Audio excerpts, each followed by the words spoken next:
好，今天进入到阿森纳的温格时代，咱们纪录片的第3集。提醒大家可以点开字幕，老 K 准备了繁体、简体还有粤语的字幕。另外呀，在 YouTube Music 这个 APP， 你可以把咱们的节目作为 Podcast 来听。感谢大家的支持，这里是老 K 足球新闻，一个有温度的足球频道。感谢您的热推、点赞、分享、评论，感谢您的订阅。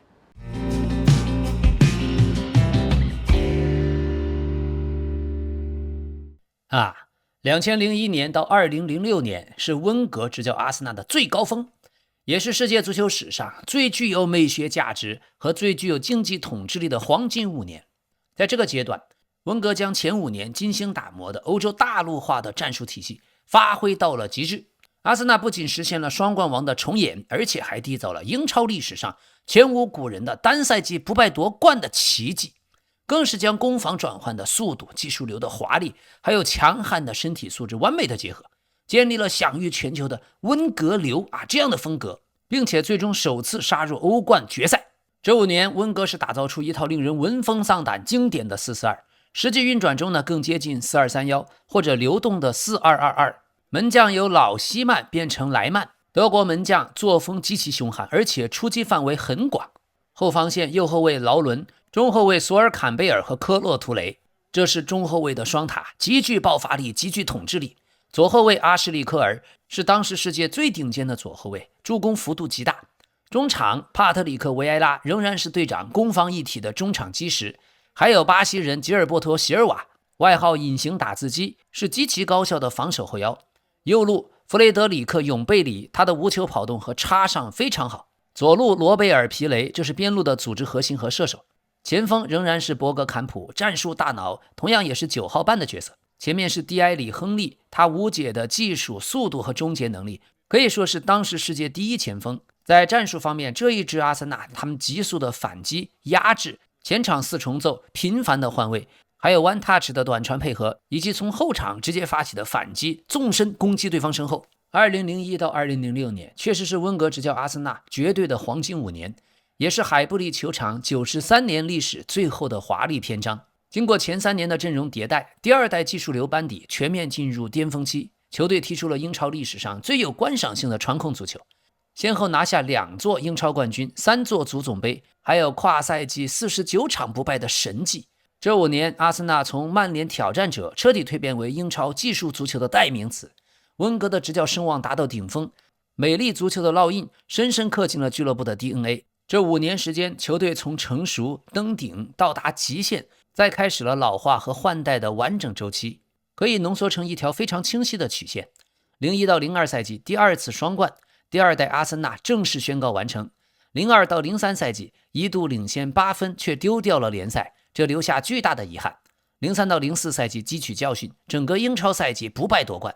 04到05赛季49场不败终于结束，穆里尼奥的到来带着切尔西改变了英超的格局，但是阿森纳仍然拿到了足总杯。05到06赛季维埃拉离开，联赛跌到了第4，却第一次杀进欧冠决赛，并且告别海布利球场。接着咱们娓娓道来，01年夏天，温格终于补上了自己最后一块拼图。前面我们说过，上一阶段结束的时候，这时候阿森纳已经拥有了亨利、博格坎普、皮雷、永贝里、维埃拉、阿什利科尔和劳伦。真正的问题在于老阿森纳最后的核心中后卫还没有完成换代。亚当斯和基翁仍然很优秀，但年龄已经非常大。01年夏天，温格完成了整个时代最重要的引援之一索尔坎贝尔，而且更具戏剧性的是，他来自同城死敌托特纳姆热刺。当时的坎贝尔26岁，已经是英格兰最顶级的中后卫之一。热刺队失去队长，而阿森纳直接得到了一名正值巅峰、身体条件极强的中后卫。这笔转会当时在北伦敦引起了巨大的震动。英超官方也将坎贝尔从热刺转投阿森纳列为当赛季最重要的人员变化之一，所以这对温格非常重要。他的第2代阿森纳终于出现了一条完整的中轴线，从坎贝尔到维埃拉，再到博格坎普，再到亨利，从后场的身体对抗到中场推进，再到前场创造和终结，全都有世界顶级的球员。所以到了01-02赛季，主力阵容已经变成门将西曼、右后卫劳伦、中后卫坎贝尔加亚当斯或者是基翁，左后卫阿什利科尔，右边前卫永贝里，中间维埃拉和帕洛尔或者埃杜，左边皮雷，前面是博格坎普和亨利。这已经是真正意义上温格第二代阿森纳。于是他们的打法发生了质变。1998年的冠军阿森纳其实打得非常直接，奥维马斯拿球就冲，佩蒂和维埃拉呢负责中场的控制，博格坎普给奈特或者阿内尔卡传身后球。但到了01到02赛季，阿森纳开始出现后来大家印象中真正的温格式的足球。最大的变化在左路，亨利名义上是中锋，却不断向左侧移动；皮雷名义上是左前卫，却不断向中路甚至禁区内移动。阿什利科尔就利用两个人留下的边线空间高速的前插，三个人的位置不断交换，对手就很难决定我的右后卫要不要跟亨利呀？中后卫要不要跟着亨利拉出去呀？如果跟出去，皮雷是不是就直接进入我的禁区了？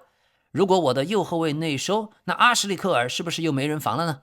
这就成为后来无敌之士阿森纳最重要的进攻结构之一。而另一边的右路却完全不同，左路负责创造和爆破，右边的永贝里则更加喜欢无球突然冲进禁区。永贝里不是传统意义上的盘带型的边锋，他最危险的地方是，当博格坎普或者亨利拿球的时候，你可能看不到永贝里，但几秒钟之后你能发现他已经从右路插到了对方中后卫身后。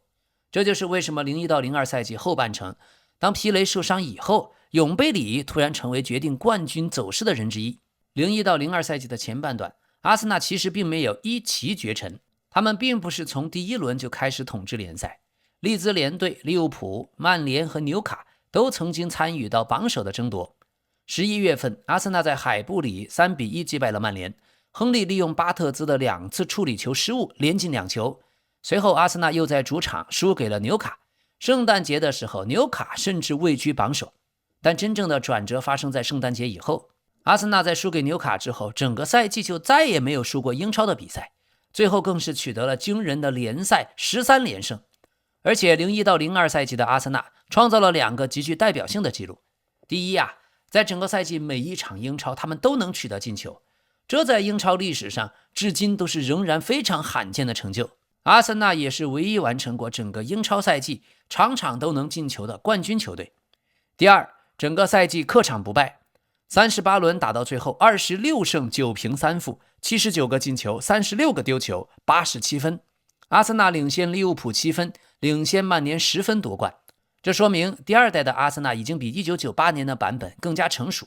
他不再只是靠防守好反击快，而是几乎在任何场景下都能够取得进球。02年3月客场对纽卡，博格坎普打进了英超历史上最著名的进球之一。他接到皮雷的传球以后，用极富想象力的一次触球绕过了达比萨斯，然后转身完成射门。这个进球后来被评为当赛季英超最佳进球，他其实就很能代表这一代的阿森纳，不是为了传球而传球，而是在高速进攻中用极少触球 one touch 就能解决问题。然后又发生了一件很重要的事儿，皮雷重伤。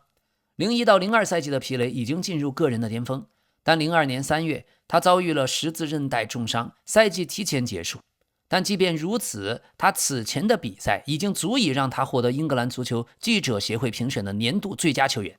但问题来了，阿森纳最有创造力的边路球员突然就没了，怎么办呢？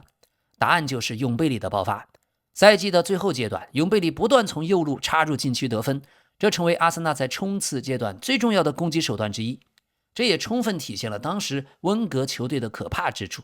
并不是只有亨利一个人能决定比赛。02年5月4日，足总杯他们在决赛遭遇了对手切尔西，比赛在卡迪夫千禧球场进行，前70分钟非常焦灼，然后帕洛尔禁区外的远射破门，10分钟后永贝里从左侧带球内切，弧线球打入远角，阿森纳2-0力克切尔西，首先拿到了足总杯。但真正的大戏在4天以后，02年5月8日，在老特拉福德客场倒数第2轮，曼联对阿森纳，老对手挡在前面。如果阿森纳获胜，就直接成为英超冠军，而且阿森纳缺少了受伤的皮雷，亨利也没有首发。比赛其实非常紧张，下半场永贝里的射门被巴特兹扑出，维尔托特跟进进球，1-0领先，这个比分保持到中场。于是温格就完成了一个很有象征意义的事儿，在福格森的老特拉福德直接赢得英超冠军。阿森纳也以13连胜结束了对冠军的争夺，整个赛季保持了英超客场不败。而这一年也非常特别，因为当他们在2002年再次拿到双冠王的时候，托尼亚当斯退役了，里迪克逊退役了。这意味着90年代那支传统的阿森纳基本完成了历史使命。此后的阿森纳真正属于维埃拉和亨利的时代。接下来就是2002年世界杯，巴西队夺冠。夏天世界杯后，温格引进了巴西球员吉尔伯托·席尔瓦，这笔引援对后来极其重要。吉尔伯托和维埃拉的搭配和当年的维埃拉加佩蒂有所不同，佩蒂更擅长长传和组织，而吉尔伯托则更加低调。他的任务往往是维埃拉向前的时候我留下来，维埃拉回收的时候我又可以向前。吉尔伯托后来形容他们两个人的默契非常自然，核心原则也简单，一个人上去，另一个留下。这套组合成为后来无敌之师的中场基础。随后02到03赛季开始了，这个赛季有一个非常有意思的背景。温格在赛季开始前公开表达过一个非常大胆的想法，阿森纳具备整个联赛赛季都保持不败的能力。当时听的不少的英国媒体觉得这太狂了，而讽刺的是02到03年他们没有做到，但1年之后却真的做到了。好，02到03赛季的前半程，阿森纳甚至比上一个赛季更强，当时球队攻击力非常恐怖，最终整个赛季打进了85个英超进球，是全联盟最多的。尤其是亨利，在这个赛季他不仅是射手，更开始向全能的进攻核心发展。他贡献了大量的助攻，整个赛季20次助攻，是当年助攻王，这非常重要。巅峰的亨利并不是一个传统的9号位，他同时有多种角色，球队内的第一射手，也是最强的反击点，同时是左路的爆点，还是最后的传球者，同时是定位球主罚者，同时还是前场最大的战术自由人。03年3月，阿森纳领先曼联达到8分，看起来卫冕已经非常接近，许多人都认为冠军归属基本确定。可温格的球队却突然出现一个后来非常重要的问题，防守开始不稳定。在亚当斯退役以后，球队的中后卫轮换出现了变化，坎贝尔当然是绝对核心，但另一侧不像以前那样稳定。与此同时，进攻却踢得越来越开放，结果就是阿森纳能够进很多球，但开始守不住一些本来应该拿下的比赛。反观曼联，福克森的曼联在赛季的后半程越来越稳定，而阿森纳开始不断丢分，最终双方在海布里的直接交锋变得极其重要。阿森纳2-2战平了曼联，曼联随后又连续的取胜，阿森纳的心理压力越来越大。最后真正结束冠军争夺的是03年5月4日，阿森纳2-3输给利兹联。这场球他们必须取胜才能继续争冠，却最终在主场输球，也就让老对手曼联提前成为了冠军。另一方面，03年的足总杯决赛再次来到卡蒂夫，阿森纳的对手变成南安普顿，皮雷打进了全场唯一的进球，1-0获胜。这也是阿森纳连续第2年拿到了足总杯，但球迷的感觉非常复杂。这个时候大家已经很清楚，足总杯很好，但这样一支球队本来应该卫冕英超的，尤其是从8分的领先到最终丢掉冠军，这非常非常痛。但正是这一次失败直接孕育了后来的无敌之师，这点也非常关键。如果02到03顺利的夺冠，那03到04的阿森纳可能反而不会有那种极强的心理韧性，因为前一年温格和球员们经历过领先了那么多，也有可能丢掉冠军。所以到了03到04年，他们在领先之后就不再允许自己犯错，不允许出现同样的崩盘。时间到了2003年夏天，温格并没有疯狂的买人，这是无敌之师最有意思的地方之一。当时切尔西被俄罗斯富豪阿布拉莫维奇收购，开始大量的投入，引进了马克莱莱、达夫、乔科尔、克雷斯波等等。与此同时，温格并没有进行同规模的军备竞赛，他的核心阵容已经成熟。真正重要的改变主要有3个。第一，门将大卫·希曼离开，温格从多特蒙德引进了德国人莱曼。莱曼和希曼虽然都有个曼字，但性格却完全不同。希曼冷静、传统、稳定，莱曼则非常的活跃，而且侵略性十足。他喜欢冲出禁区，情绪非常强烈，经常指挥，甚至说就是直接怒吼自己的后卫。莱曼后来成为无敌之师的主力门将，也是06年欧冠之旅最关键的人物。第二点，科洛图雷被改造成中后卫，这是温格又一次非常成功的位置改造。图雷在刚刚加盟的时候几乎哪儿都踢，中场也踢，边后卫也踢，中后卫也踢。03到04赛季，温格最终把他固定在中后卫，于是出现了坎贝尔加图雷的组合。坎贝尔强壮，有制空能力，有正面对抗能力，还有经验。图雷则是快，他的覆盖大，能够追身后球，而且可以持球带球向前。整个不败赛季，图雷在38场联赛只缺席了1场，这对组合非常适合温格踢得越来越高的防线。于是主力阵容门将莱曼，右后卫劳伦，中后卫图雷、坎贝尔，左后卫阿什利科尔，中场依次是永贝里、维埃拉、吉尔伯托、皮雷，前锋仍然是博格坎普和亨利。值得注意的是，替补和轮换阵容还有巴西人埃杜，这是后来阿森纳的足球总监。此外有帕洛尔、基翁、克里希、卡努、维尔托德、西干，以及24年1月东窗加盟的雷耶斯。这一套阵容，阿森纳真正厉害的地方不是控球，而是他们攻守转换快得让人可怕。无敌的阿森纳并不是后来意义上的传控球队，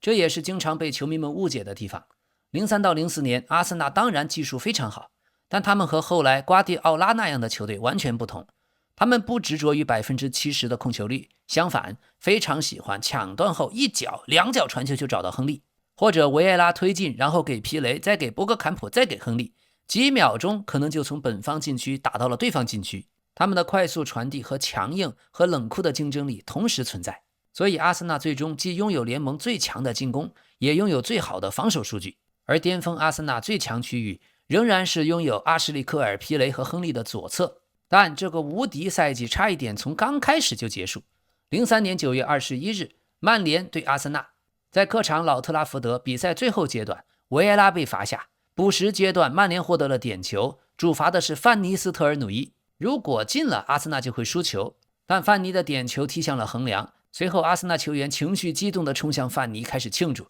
基翁等人和他产生了冲突。这场比赛后来被称为老特拉福德之战。赛后多名球员遭到英足总的处罚，劳伦被禁赛4场，罚款4万英镑，原因是在比赛结束的时候从背后故意推搡范尼，并且踢了曼联球员福琼。马丁·基翁被禁赛3场，罚款2万英镑，他在范尼罚丢点球后疯狂地跳起来，并且用手臂击打对方，被判定为暴力行为。维埃拉被禁赛1场，罚款2万英镑。作为球队队长的他，由于在比赛中侵犯了范尼，被红牌罚下，而且没能及时离开球场，被控行为不当。帕洛尔被禁赛1场，罚款1万英镑。他在中场哨响以后，和范尼还有加里内维尔发生了多次冲突，承认了2项行为不当的指控。另外，阿什利科尔没有被禁赛，但也被罚款1万英镑。他被控在赛后和曼联球员 C 罗发生了对峙。曼联方面的吉格斯、C 罗同样被提出不当行为的指控，也被罚款。菲尔内维尔受到了官方警告。从结果来看，这场只是0-0，但是从心理意义上，这场比赛的影响非常巨大。阿森纳第一次从一场几乎必输的和曼联的比赛中逃了出来。而有意思的是，在国内保持不败的同时，他们在欧冠的开局却非常糟糕，差点小组出局，前3轮只拿到1分。但随后在国际米兰的主场梅阿查，国米1-5惨败给阿森纳。温格打出了当时最著名的欧洲客场比赛之一，随后又击败吉普迪纳摩，击败莫斯科火车头，最后竟然拿到了小组第1。这一下子进一步强化了球队的信心我们阿森纳似乎什么困境都能走回来。到了04年春天，阿森纳开始真正的统治联赛。2月底打完27轮的时候，阿森纳67分，切尔西58分，曼联58分，已经领先9分，而且这时候阿森纳从来没有输过球。英超冠军的争夺也逐渐从3强争霸变成只剩一个问题：阿森纳什么时候能夺冠？可是在04年4月出现了整个赛季最大的危机，这也是无敌赛季最精彩的故事。几天之内，先是在足总杯半决赛，阿森纳输给了曼联，随后在欧冠1/4决赛，主场1-2被切尔西淘汰。韦恩布里奇在第87分钟打进制胜球。此前呢，阿森纳对切尔西已经保持了长时间的优势，而且首回合客场1-1，本来形势很好，却突然在海布里被淘汰。所以几天之内本来有3冠王的希望，却只剩下英超可以争夺，而且下一场要踢利物浦。而且多说一句，切尔西进球的这个韦恩布里奇，后来在2010年和他的队长特里爆出了有欺门，特里竟然和自己队友的女朋友偷情，这也是英格兰足坛最大的丑闻之一。还因为此事，特里当时被剥夺了英格兰国家队队长的职务。话说回来，2004年4月9日，在阿森纳主场海布里，阿森纳对利物浦，上半场结束的时候，阿森纳已经1-2落后。如果再输那么这几天就变成足总杯也出局，欧冠也出局，联赛也首次遭遇败仗，心理上可能会完全崩溃。结果下半场，皮雷先是扳平，然后亨利开始接管比赛，最终的阿森纳4-2逆转利物浦。亨利先生上演了帽子戏法，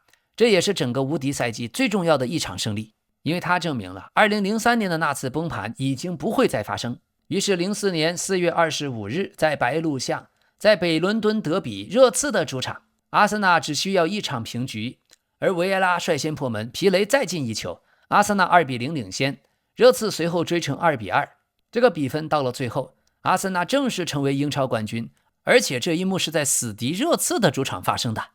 这也是对阿森纳球迷来说几乎最完美的夺冠方式。可冠军拿到了，联赛却还有4轮，这时候一个新的目标出现了，整个赛季能保持不败吗？当时的阿森纳还将面对伯明翰、普茨茅斯、富勒姆和莱斯特城队，而后来他们全都没有输。最后一轮对莱斯特，阿森纳一度0-1落后，亨利扳平了比分，然后维埃拉又进球，2-1逆转，最终本赛季26胜12平0负，领先第2名切尔西多达11分。这是自1988到89赛季普雷斯顿以后，英格兰顶级联赛终于再次出现在整个联赛都赛季不败的冠军。于是温格的地位在04年达到最高点，他在英格兰已经彻底完成了身份的变化，这支无敌之师也正式载入历史。想想1996年，媒体问谁是温格，1998年温格是个非常优秀的外国教练。到了2002年，温格是福格森真正的对手。但来到2004年，哇，温格是英格兰足球历史级别的主教练，而球员亨利、维埃拉、皮雷、博格坎普、坎贝尔、阿什利科尔等人也全部进入个人最巅峰，这是温格时代绝对的顶点。但很快英超的历史又遇到了改写者。04到05赛季，无敌之师仍然想建立王朝，却遇到了不可一世的那特殊的一个穆里尼奥。如果只看2004年夏天，阿森纳似乎拥有建立长期统治的必备条件，球队并没有大规模被拆散，还加入了一个很重要的年轻球员罗宾·范佩西。而且此前04年1月，温格已经从塞维利亚队买来了雷耶斯，温格正在给老核心的阵容准备下一代的攻击手。于是04到05赛季开始了，阿森纳继续赢球，第2轮5-3击败米德尔斯堡之后，阿森纳打破了诺丁汉森林保持的英格兰顶级联赛42场不败记录，最终这个记录一路走到了49场，从03年5月7日一直到04年10月24日，这也是至今为止英超最长连续不败的记录。可极其戏剧化的是，第50场比赛又是曼联对阿森纳。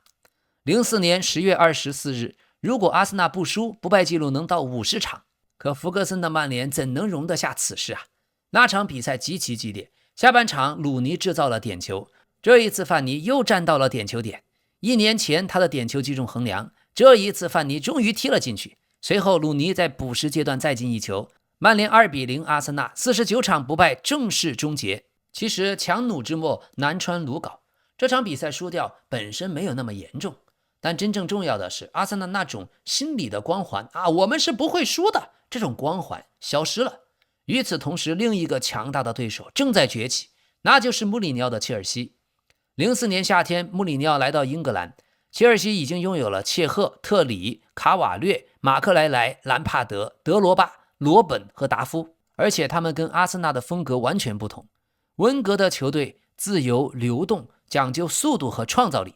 而穆里尼奥的球队关键字是结构、纪律、控制和防守。这个赛季的切尔西将英超的标准提高到另一个层次，切尔西最终拿到了95分，29场胜利，整个赛季只输了一场，而且仅仅丢了15个球，这是极其恐怖的防守端的表现。阿森纳其实并不差，拿到了83分，如果放到不少英超赛季，这个积分足以参与到冠军的争夺，但面对95分的切尔西却少了12分，最终阿森纳排名第2。这同时意味着福格森和温格的2人时代正式被打破，英超第一次出现第3个真正意义上的超级力量。但阿森纳仍然拿下了2005年的足总杯，决赛是阿森纳对曼联。有意思的是，这场比赛阿森纳长期处于被动，曼联创造了更多的机会，但门将莱曼表现异常出色，120分钟硬是守成了0-0。点球大战，曼联唯一罚丢的人是斯科尔斯，最后阿森纳第5个主罚的是队长维埃拉，他的进球带来了阿森纳点球大战5-4获胜。但谁也没想到，这个决定冠军的点球竟然是维埃拉阿森纳生涯的最后一次出球。05年夏天，维埃拉离开，加盟了尤文图斯，俱乐部以2000万欧元将他出售。而这件事的历史意义远远大于普通的转会，因为从96年开始，温格的阿森纳中场就是围绕维埃拉建立的。但到了2005年，这个时代结束了。当时维埃拉接近30岁，他和阿森纳的合同还剩2年，所以并不是因为续约谈不拢或者合同要到期离队。尽管阿森纳和温格当时有一条著名的硬性政策，对30岁以上的功勋老将原则上只续约1年，这对后来的皮雷、博格坎普有很大影响。但05年夏天维埃拉离队的时候只有29岁，还没有正式触碰到这条红线，但肯定也有隐性的间接关系。双方都很清楚，如果留下维埃拉，2年后当他超过30岁，俱乐部如果只同意每次续约1年，那么大家都很难受，这会是拉锯战。而且阿森纳已经在筹建新球场，这带来巨大的财政压力，加上法布雷加斯惊人的崛起，温格认为在维埃拉29岁还有高额的市场价值的时候将他高位套现，这符合俱乐部打造青春风暴和精打细算的长期利益。而对维埃拉个人来说，他也公开表示过，离队是为了寻求全新的挑战。他早已明确向温格、向副主席大卫戴恩表示过，不打算在未来第3次和阿森纳续约。所以既然队长没有长期留队的打算，阿森纳便顺水推舟完成了这笔转会。所以维埃拉的离开这一个事件在阿森纳历史上有很重要的意义，但在当时却是水到渠成，三方都受益。阿森纳的高层主动有长远的规划，球员本人渴望新的挑战，尤文图斯的报价又很高。而对温格个人来说，在维埃拉离开以后的多年，他曾经多次在采访和自传中谈到这次转会，对维埃拉的离去充满了尊重和感激，但也非常理性地强调，这主要是想扶正法布雷加斯，想给小将腾出成长的空间，所以不得不做出最痛苦的决定。温格说，我当时必须在放走维埃拉这件事上做决定。吉尔伯托·席尔瓦和维埃拉的搭档很好，法布雷加斯和席尔瓦也能共存，但我没有办法同时让法布雷加斯和维埃拉一起上场。于是温格坚信法布雷加斯惊人的天赋必须得到稳定的首发位置，为了阿森纳的未来，他不得不忍痛将老队长套现。而塞斯克·法布雷加斯，他在03年就以16岁的年龄从巴塞罗那青训营拉玛西亚转会加盟了阿森纳。03年夏天，16岁的法布雷加斯在代表西班牙 U17 参加世青赛的时候大放异彩，先是被阿森纳球探相中。当时巴萨青训的竞争很激烈，承诺也很有限，法布雷加斯如果想留下来，那在巴萨就打不上主力，所以温格亲自出面说服了小将，最终仅仅花费320万欧元，在16岁的年龄就将他招至麾下。然后就是悉心的调教，让他迅速崛起，成为了队史最年轻的出场球员和绝对核心的队长。加盟仅仅几个月后，2003年10月就让他在对阵罗瑟汉姆的联赛杯完成一线队首秀，以16岁零177天刷新了阿森纳俱乐部历史上最年轻的出场记录，随后也打入了处子球，成为最年轻的进球者。04到05赛季，由于维埃拉和吉尔伯托·席尔瓦遭遇过伤病，年轻的法布雷加斯意外获得了大量出场机会，一上来就展现了极其成熟的大局观和传球视野，迅速挤进主力阵容，随队拿到了05年足总杯冠军。05年夏天维埃拉离队以后，法布雷加斯彻底接过了中场指挥官的重任。后来08年在加拉卸任以后，温格还将队长袖标交给了年仅21岁的法布雷加斯，他就已经成为枪手战术上绝对的核心。他以精妙的直塞球和源源不断的助攻闻名天下。但那是后话，让我们先回到05到06年这个赛季，可以看到传统意义上的无敌之师已经没有了。维埃拉走了，埃杜也离开了，亚当斯和迪克逊早已经退役，基翁离开，帕罗尔离开，而皮雷、博格坎普、坎贝尔也都进入职业生涯的后期。于是温格开始大量的使用法布雷加斯、弗拉米尼、范佩西、雷耶斯、赫莱布、埃布埃、森德罗斯，到了冬窗又陆续加入了迪亚比、沃尔科特、阿德巴约。所以05到06其实是个非常奇怪的赛季，这是老温格阿森纳的最后一年，也是青春阿森纳的第一年。这一年最大的变化是法布雷加斯的接班，但他和老将维埃拉完全不是同一种类型的中场。维埃拉身高1.88米左右，他的对抗、推进、抢断、覆盖和力量，这些法布雷加斯都没有，但他却有属于自己的特点，观察能力、一脚传球能力、控制节奏的能力，还有直塞球和对空间的理解。这也意味着温格的足球又一次开始转型。旧的阿森纳讲究强壮加上速度加上技术，而此后的阿森纳越来越变成技术加上传球加上移动。这是整个温格时代最大的战术分水岭。05到06赛季转型期间的阿森纳在联赛的表现明显下降，最终20胜7平11负，68个进球，31个丢球，67分，联赛只排名第4。这也是温格时代此前很少见的情况。原因很明显，维埃拉的离开，中场过于年轻，老核心球员状态下滑，坎贝尔出现了状态和伤病的问题，皮雷、博格坎普不再处于巅峰期，球队客场的表现明显下降，而且对手切尔西已经进入到超级强队时代。但奇怪的事情却发生了，联赛不行，欧冠却突然又会踢了。此前温格的阿森纳一直存在一个悖论，国内很强，在欧洲却总差一点，这是内战内行，外战外行。03到04的无敌之师也只到了欧冠8强，可05到06的这支正在换代的阿森纳却突然在欧洲找到了完全不同的比赛方式。温格开始让球队踢得更加务实，不再追求所有比赛都要压着对方打，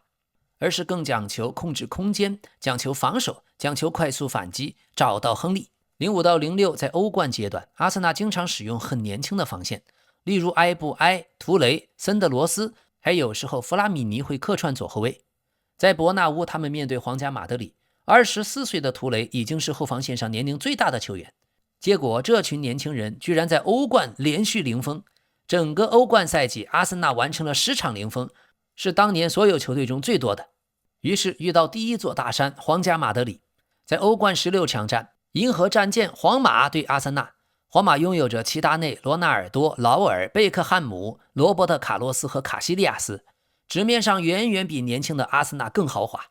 第一回合在伯纳乌，亨利下半场从中场附近开始带球，连续突破防线低射，皇马主场0-1输球。阿森纳也成为第一支在伯纳乌击败过皇马的英格兰球队。第二回合在海布里0-0，阿森纳总比分1-0晋级。接下来第二座大山尤文图斯1/4决赛，这轮对决的故事性就更强了，因为在尤文图斯中场站着他们的老队长维埃拉，几个月前他还是阿森纳老大哥，现在却回来要面对自己的接班人18岁的法布雷加斯。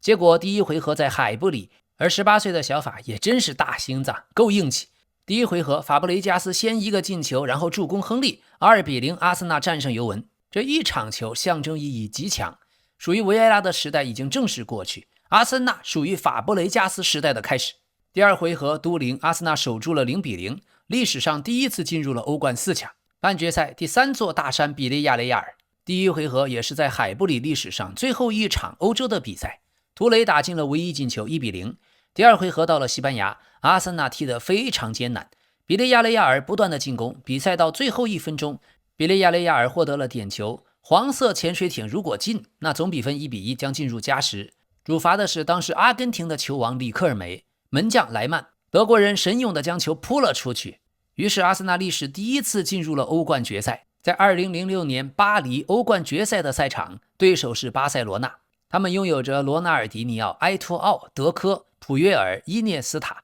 哈维和拉尔森。比赛不到20分钟就发生了重大的变化，门将莱曼出击破坏了埃托奥的机会，被直接红牌罚下。阿森纳只剩下10人作战，为了换上替补门将阿姆尼亚，温格不得不将皮雷换下，这也成为皮雷在阿森纳生涯最后一场比赛。在少打1人的情况下，亨利开出定位球，坎贝尔头球破门，1-0，阿森纳竟然获得领先。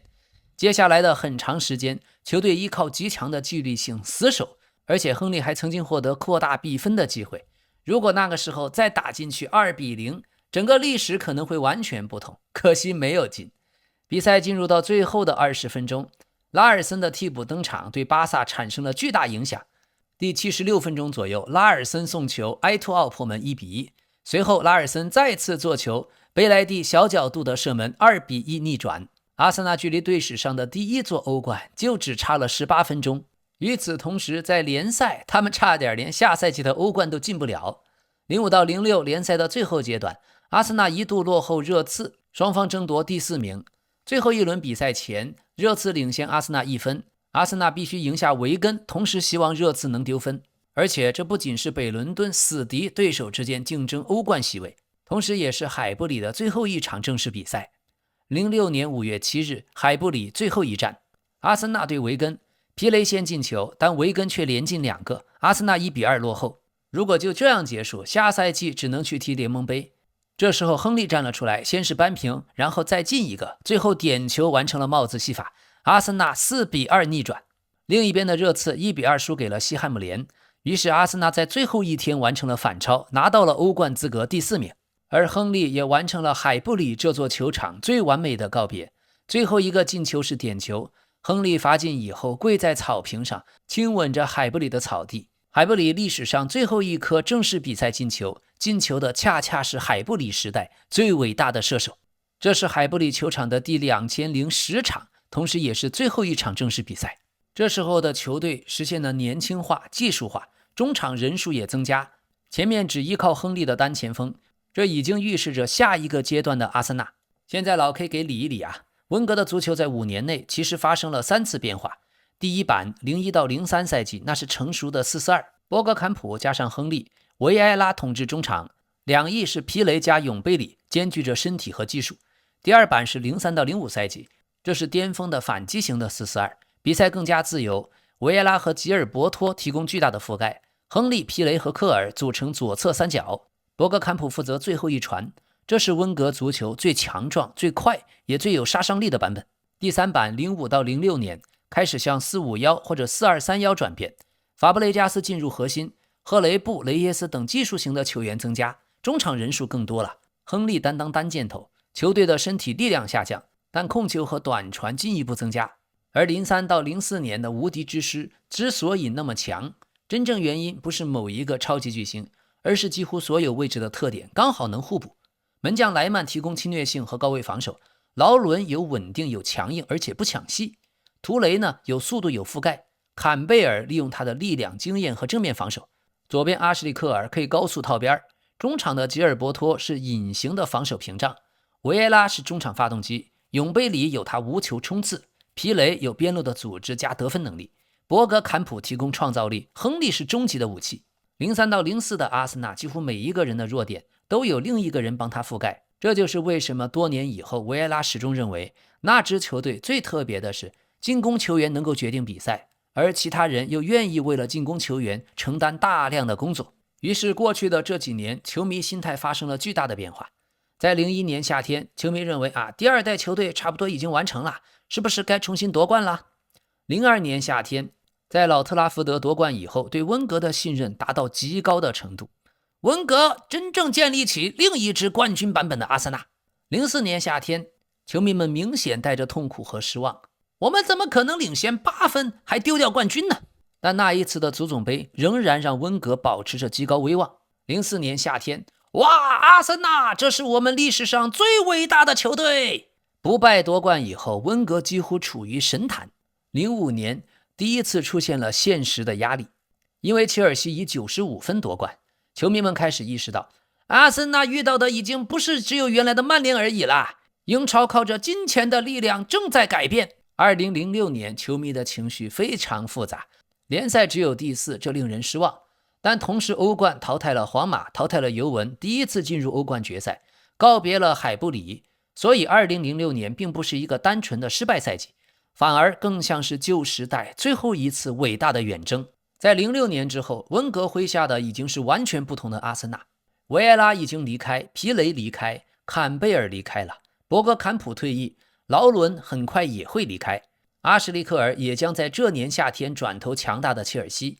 海布里球场关闭了，球队搬进酋长球场，而新的核心已经变成法布雷加斯、范佩西、赫莱布、弗拉米尼、埃布埃、克里希、阿德巴约，还有沃尔科特。所以从06年开始，不仅仅是换了一批球员，球场也换了，经济模式也换了，对手也换了，战术重心也换了，球队的年龄结构也换了，这成为温格执教生涯最大的分水岭。最后我们回顾一下过去5年的成绩，2次英超冠军，3次足总杯冠军，1次英超联赛的不败，还有49场联赛不败的记录，还拿到1次欧冠的亚军。而温格在这5年经历了自己阿森纳生涯最完整的一个循环。01年他终于完成自己梦想中的球队，04年这支球队达到极限05年，新的势力切尔西开始超越。06年，维埃拉时代和海布里时代一同落幕。于是，在球迷的记忆里，两个永恒的画面。2004年，维埃拉举起不败冠军的奖杯，那是旧体系的顶峰。2006年，只有18岁的法布雷加斯击败了已经身穿尤文球衣的维埃拉，这是下一个时代真正开始的瞬间。与此同时，03年阿布入主切尔西，04年穆里尼奥执教蓝军，英超正式进入金元时代。切尔西凭借着超巨额的转会投入，打造出最豪华的阵容。与此同时的阿森纳，由于酋长球场的建设，为后续的财政紧缩埋下伏笔。搬进了新球场之后，温格将带领球队进入长达7年的还债周期，开始他执教生涯最艰难的一段旅程。但同时，他将技术流、将地面传控的美丽足球推向了极致，彻底改变了英超的战术生态，影响了后续整整一代的英格兰教练和球员们。01到06的这5年，也正式奠定了阿森纳英超豪门的地位。温格正式跻身世界最顶级教练行列。第3阶段的温格以极致的辉煌开始，